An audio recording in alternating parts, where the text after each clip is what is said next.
The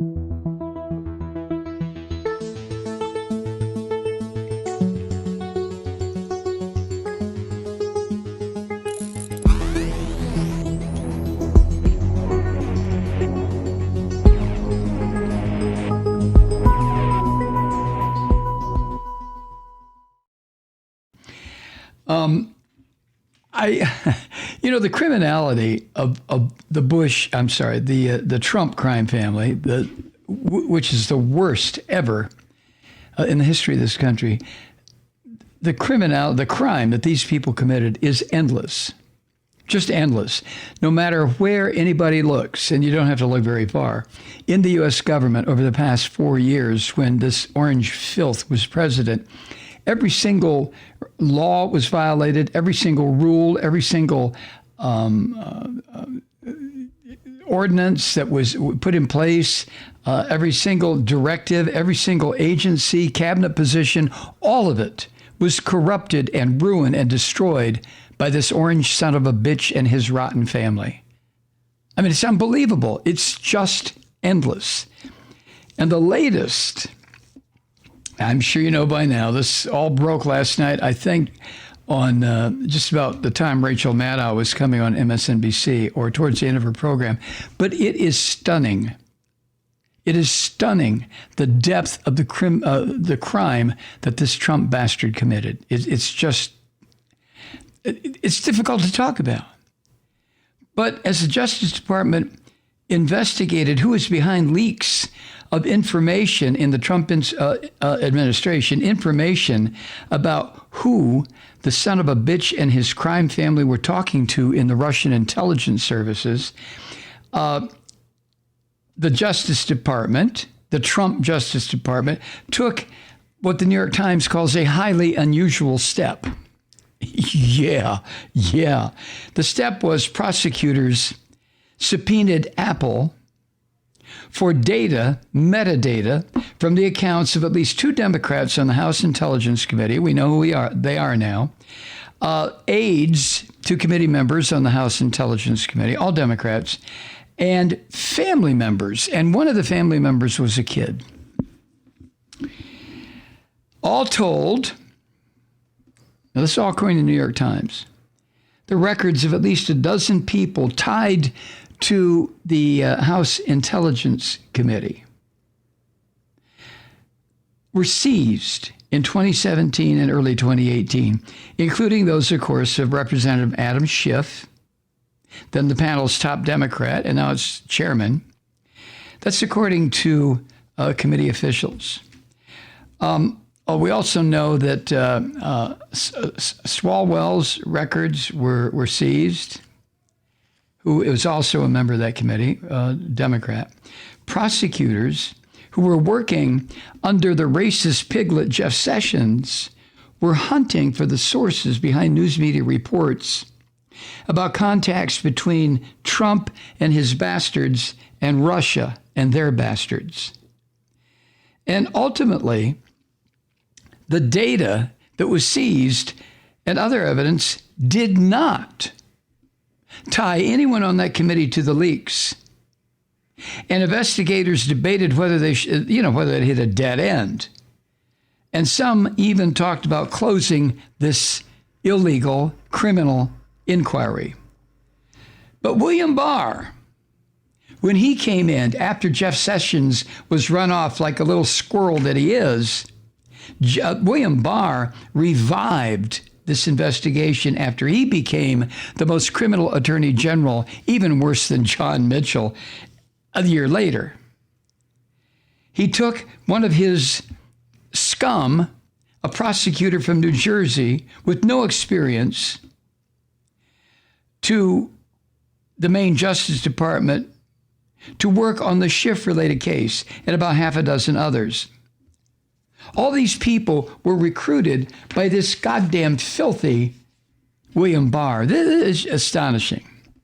So the way the Times reported, the zeal in the Trump administration's efforts to hunt leakers led to the extraordinary step of subpoenaing the communications metadata, so-called, from members of Congress. That's an unheard of move outside of corruption investigations against people like, say, let me think. I know, Donald Jesus Trump. Now, metadata allegedly means that the actual phone conversations were not recorded and taken by Apple under subpoena, just to whom the calls were made or where the calls came from to the targets. Well, that certainly is a relief, huh? Now, Justice Department leak investigations are routine, according to current and former congressional officials familiar with this shit. But these people said they could not recall ever an instance in which the records of lawmakers has been seized as part of an investigation, the phone records. Well, of course not, because there has never been a filthy bastard in office like Donald Trump. Never, ever, ever in this country's history.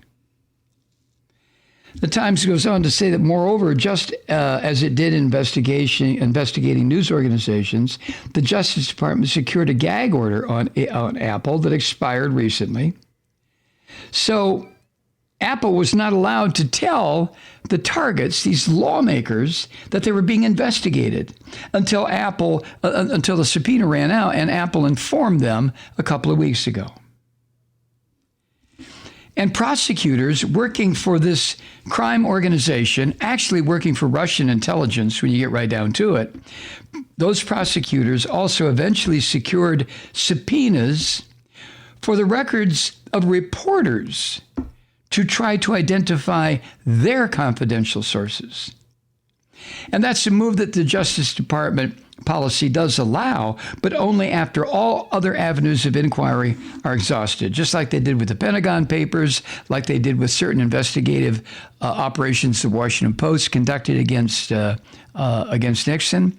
Sure, you can force through the courts in certain cases a reporter's notes to be handed over under subpoena, but as a last-ditch effort, not as a first move. But Trump doesn't know any of this shit. He doesn't care about it. And the scum filth that worked around him, including his filthy, rotten, whorish family, they didn't give a shit either. They just said, do it.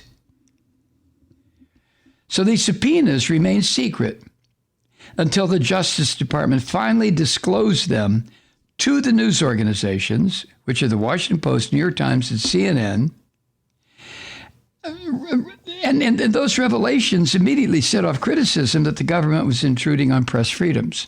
Of course, well, press freedom, that's one thing the Christian fascists do not want, ever, ever. It has to be crushed. It has to be annihilated. Look what happens when the press has freedoms. They reveal things like priests, Catholic priests around the world, buggering children, raping little girls, raping little boys, committing all kinds of crimes, a Protestant minister stealing from their conversations, lying through their goddamn teeth. That's just one example. But the Christian fascists don't want their political shit to come out either. Anyway, the gag order that was issued to Apple and the seizure of these metadata records show how aggressively and the degree to which the criminality, what was a hallmark of the Orange Bastards administration, as they went after the people that Trump didn't like, the people that Trump declared war on, the news media, and all his enemies, this sorry son of a bitch, including Adam Schiff, the chairman of that committee, James Comey, the former FBI director, who the prosecutors focused on in the leak inquiry involving the Times records, reporters for the Times. David Loffman, former Justice Department official who worked on leak investigations in the past, said this: notwithstanding whether there was sufficient predication for the leak investigation itself, including family members and minor children, strikes me as extremely aggressive. He went on, in combination with former President Trump's unmistakable vendetta against Congressman Schiff, it raises serious questions about whether the manner in which this investigation was conducted was influenced by political considerations rather than purely legal ones. It raises serious questions. Oh, come on. Come on, David. It doesn't raise serious questions. It's prima facie evidence of the criminal activity of this fucking Donald Jesus Trump. It doesn't raise serious questions. It strips the cover off of the activity that this filthy monster conducted. But I guess you have to talk that way, right? Okay. Now, nobody in the Republican Party has said a fucking word. Nobody on that committee, nobody in Congress, William Barr, that criminal prick, Jeff Sessions, none of them have said a word. Nobody at Apple either. And nobody at the Biden Justice Department. Everything now is hush-hush. See, this is why it is so imperative, so absolutely necessary that we have a free and highly aggressive, legitimate press in this country, not a shithole like Fox or a sewer runoff like OAN or some of these online services like Breitbart. What a fucking joke that place is. Anyway, once these investigations began and the snatching of people's private records began, some officials argued in meetings that the charges were coming less realistic. There never was any there. All the crimes are not committed by the media or by members of the committee, but by this filthy hog in the White House and his corrupt, rotten family. The investigators started saying, look, there's no evidence here. But the Trump pig declassified some of the information, making it harder for prosecutors to argue that publishing it had harmed the United States. And the Orange Vomits attacks on Adam Schiff and James Comey would allow defense lawyers to argue that any charges were attempts to wield the power of law enforcement against the Orange Vomits' enemies. Yeah. Oh, who would have thought that? But William Barr, that worthless son of a bitch who also should be jailed, oh my God, he directed his prosecutors, no, just keep investigating. He said that the Justice Department's National Security Division had allowed the cases to languish. Now, some of the cases had nothing to do with leaks about Trump and instead involved sensitive national security information. But Barr's overall view of leaks led some people in the Justice Department to eventually see the inquiries as purely politically motivated. This is the kind of shit that Putin does. This is the kind of shit that any dictator does. This is the kind of shit that Donald Trump loves because, as he said many times, it was his Supreme Court, his Justice Department, his defense attorney, his this, his Defense Department, his this, his that. It's all his. God damn. Hi, Truth Seekers. Mike Malloy here. As you know, we've switched formats and are now broadcast exclusively on the Progressive Voices Network. So that means you get fewer program interruptions, no corporate commercials, and lots of profanity. But our format change also means some of our radio listeners no longer hear the program. It's been a while since I mentioned our podcasts, so you may have forgotten that there is a way to listen to this program anytime you need a good dose of screaming. Visit MikeMalloy.com and subscribe to our podcast. As a podcast subscriber, you can download the program to your mobile device and take me with you wherever you go. And if you have a friend who needs a dose of truth-seeking, you can give a gift subscription as well. That's MikeMalloy.com, and never miss a minute of the uncensored fun and frivolity.